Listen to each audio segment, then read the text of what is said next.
Let's just go around the table here and talk about what stood out from the quarterbacks night one of the scouting combine, Rob. Malik Willis. Your boy. First of all, I did a breakdown on him yesterday. Which was fantastic, by the way. Which was awesome. Hammer, great job helping me out with that. Then I go on Instagram, I post it. Then Malik follows me on Instagram, too. So great job, big dog. I'm super happy about Malik that. and the Buffalo Bills. And the Buffalo Bills. I'm having a great week. I'm having the best week ever, man. But Ram, follow him. Yeah. But check this out for real. Like, Malik Willis, he checked all the boxes for me. I wanted to see the arm talent. I wanted to see the deep ball accuracy. We saw that.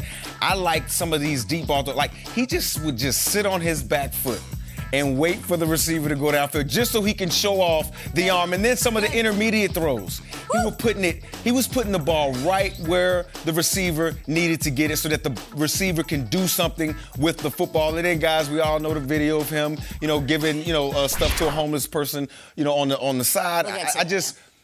It seems like every day that goes by, I fall more in love with Malik Willis. And I wish that maybe he had went to a bigger school so I could have watched him a little bit more during the season.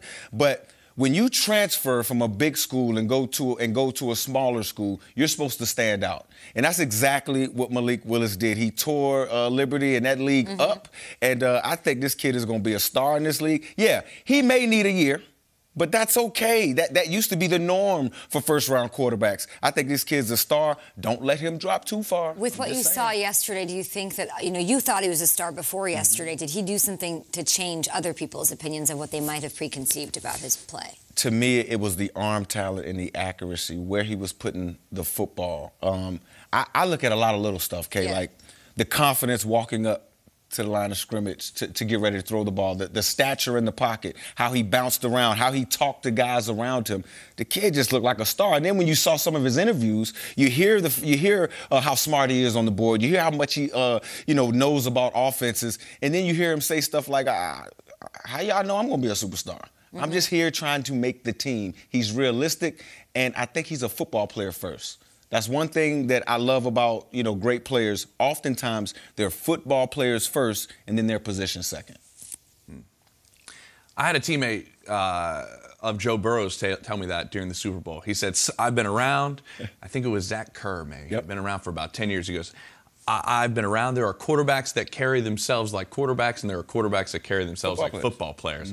Joe Burrow, I remember him telling me that's it. And I love your point about how he carries himself in Malik Willis. There's a low-angle video, somebody not even shooting the old landscape, doing up and down on the phone after he threw one of his deep balls, and he just stood there and admired it and was like, all right, next ball. And it was like, okay, I like that. But I'm going to go with the guy who everybody has pretty much in the league, the consensus #1 quarterback on the board, in Kenny Pickett. And what he needed to do and go out there and throw, and we're going to talk about hand size like crazy, Austin Powers, Carney's small hands, I get it.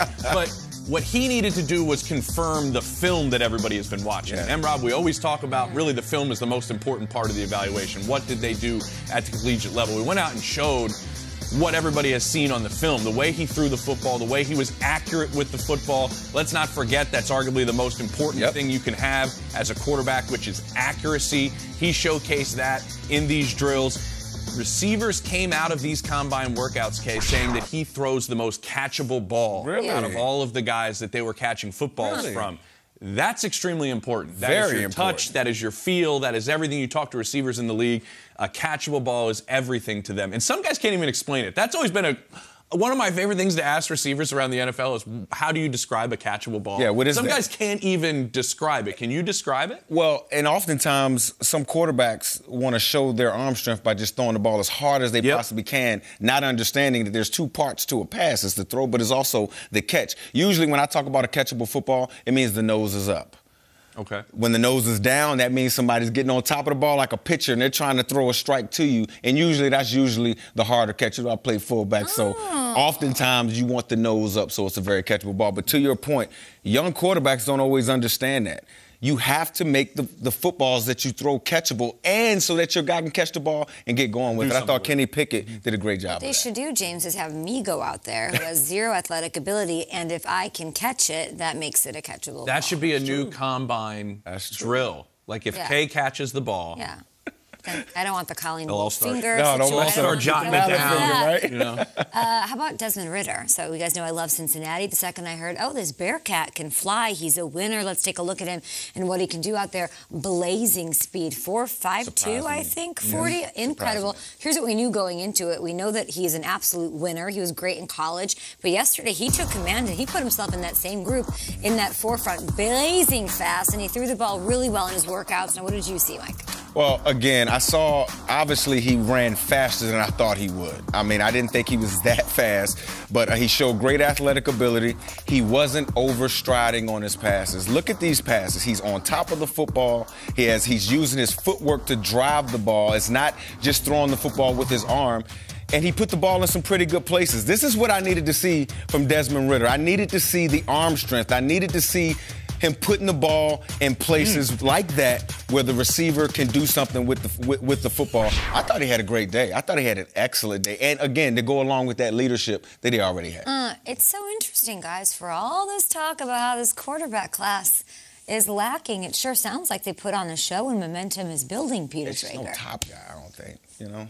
They sure did. And, Kay, there's even guys like Carson Strong who threw one that went like 80 yards in the air, and people are like, well, Yes. okay, got to consider that too. It was deep. The class was deep, and it's not top-heavy, but the guy at the top is Kenny Pickett. And before he even took the field, the controversy here or the buzz here was about his 8.5-inch hands. And we poo-poo that. We roll our eyes. We say, well, Joe Burrow's got 9. Hey, the guys, this would make him the smallest hands at quarterback in the entire NFL on his first day in the NFL. No active quarterback has smaller hands than 8.5 inches. And, well, what matters with hands? Well, some executives do value it. The Green Bay Packers, for example, have Brett Favre and Aaron Rodgers, who have two of the biggest hands in combine history, and actually know that in the cold weather, it does matter. And, well, okay, but he played at Pittsburgh. He had 38 fumbles at Pittsburgh. A lot of that could be because of hand size.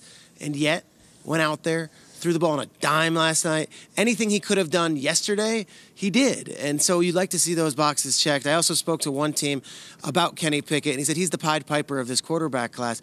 Willis is his great personality, but Pickett's the guy who's been there, done that. Day one, you can see him starting in the NFL for one of these teams. He's engaged. His fiance was a former soccer player at Princeton. She works at Goldman Sachs as a banker. This is a serious guy. This is a guy who's an adult, and Kenny Pickett showed the part. But Willis stole the show last night. Willis's deep passes were incredible, and Michael Robinson, you hit on this. It had people mouths agape.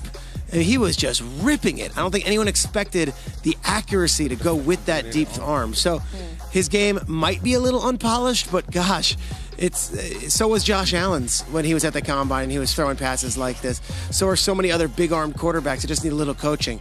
He went to Auburn, lost the job to Bo Nix. Everyone said, okay, well, let's see what happens. Transfers to Liberty, bet on himself, and then tore up that conference, as you said, Mike. I think this guy put on a real show.